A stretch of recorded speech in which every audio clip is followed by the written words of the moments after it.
generales José Hilario López y José María Obando encabezan una reacción legitimista que se extiende rápidamente. En los primeros meses del 31, Luque y Carmona la llevan al Magdalena, Córdoba a Antioquia, Obando y Ibagué en Valema, y así sucesivamente. Ahora, los pueblos denuncian la ilegitimidad del gobierno, que un par de meses antes habían consagrado, conquistado por la fuerza sin su consentimiento. La desintegración de la República y el desmembramiento del Estado de Nueva Granada, que había sido establecido por el Congreso de 30, constituyen ahora el resorte inmediato de estos pronunciamientos. Los pueblos reafirman de nuevo su soberanía en la perspectiva de reinstituir la República como una totalidad. Ese es su sentido profundo. La idea aparece de manera reiterativa en los pronunciamientos. Se trata de, comillas, uniformar de manera franca y amistosa las opiniones entre los cantones de las provincias y de estas entre sí, buscando su consonancia, sin perjuicio de los intereses locales. De esta manera, se revela la naturaleza profunda del pacto constitutivo del Estado, nuevamente como un pacto agregativo entre comunidades territoriales, pero sujeto a la uniformidad de la opinión. Las comunidades territoriales se anexan para realizar la unidad y el unanimismo y se segregan cuando se instala entre ellas la heterogeneidad y el disenso. La fragmentación política se revela así como una ilusión que encubre la extraordinaria plasticidad y versatilidad de este proceso de rearticulación del poder que acompaña el empeño por recomponer la unidad para regenerar la República.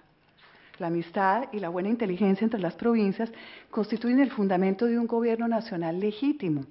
Entre los hombres, ella funda la seguridad que garantiza el disfrute de sus derechos fundamentales. El triunfo de las fuerzas legitimistas en abril de 31 se reivindica como una realización del Partido Liberal, lo que resulta muy sugestivo. Parecería posible reconocer detrás de esta formulación una resignificación positiva de la noción de partido que hasta entonces mantenía una connotación fuertemente peyorativa. Entendida como la fracción que escindía el cuerpo político, el partido solo expresaba el disenso y con él el riesgo de corrupción. Sin embargo, esta singular reivindicación podríamos creer que expresa un debilitamiento de ese imperativo unanimista. Sin embargo, desde finales de 31 y durante los primeros meses de 32, estas referencias coexisten con una afirmación muy importante al monismo. Ella se expresa en términos de un afán por homogeneizar la opinión, expulsando, confinando y borrando de la lista militar, purificando, en palabras de los propios liberales, los empleos depositados en manos impuras. Es decir, purgan físicamente el cuerpo político para sacar a todos aquellos que habían apoyado la dictadura de Urdaneta.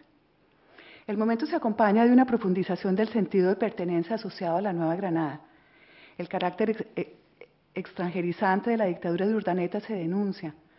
De manera muy reveladora, en mayo del 31, el diccionario político de los urdanetistas, aparecido en la prensa, da expresión a este imaginario antagónico, al tiempo que expresa la idea de que los granadinos pueden e incluso deben gobernarse a sí mismos en el marco de una república independiente. El diccionario dice: demagogo, el hombre vano, insolente y atrevido, que cree que los granadinos se pueden gobernar a sí mismos sin que sea necesario que vengan del más allá del Táchira, de Irlanda o de Italia, a labrar su felicidad y a enseñarlos a ser dichosos. Finalmente, a título de conclusiones, la crisis entre 26 y 32 devela una dimensión central para comprender la política de la época. La exigencia de verdad, de inmutabilidad y de trascendencia que atraviesa la representación del orden instala a los contemporáneos en una situación de frustración permanente. Ante la imposibilidad de atribuir el orden vigente a una fuente absoluta, se abre paso un círculo vicioso que erosiona todas las soluciones que imaginan para construirlo, ya sea desde arriba, a partir de la figura del dictador o del héroe, o desde abajo, a partir de cuerpos constituyentes. Ambos caminos comprometen una refusión de las formas de legitimidad weberianas. En el primer caso, la legitimidad tradicional de los pueblos apuntala al carisma de los caudillos que suspende la legalidad en ejercicio de su poder. Los momentos constituyentes, por su parte, buscan afianzar la legitimidad racional, abriéndose paso a partir de la autoridad tradicional de los pueblos. Como recordarán, la Convención de Ocaña, justamente se abre paso la posibilidad de anticiparla porque el Congreso 27 le confiere solidez a las demandas de los pueblos. Pero en la medida que estos dos caminos y las figuras políticas que con ellos iban tomando forma eran incapaces de realizar la unidad perfecta, se abocan al fracaso. Este movimiento se acompaña de una oscilación entre formas de desincorporación y de reincorporación. El movimiento inaugural de la crisis evidencia en efecto la precariedad de la desincorporación que atribuye la soberanía a la nación y su representación al Congreso.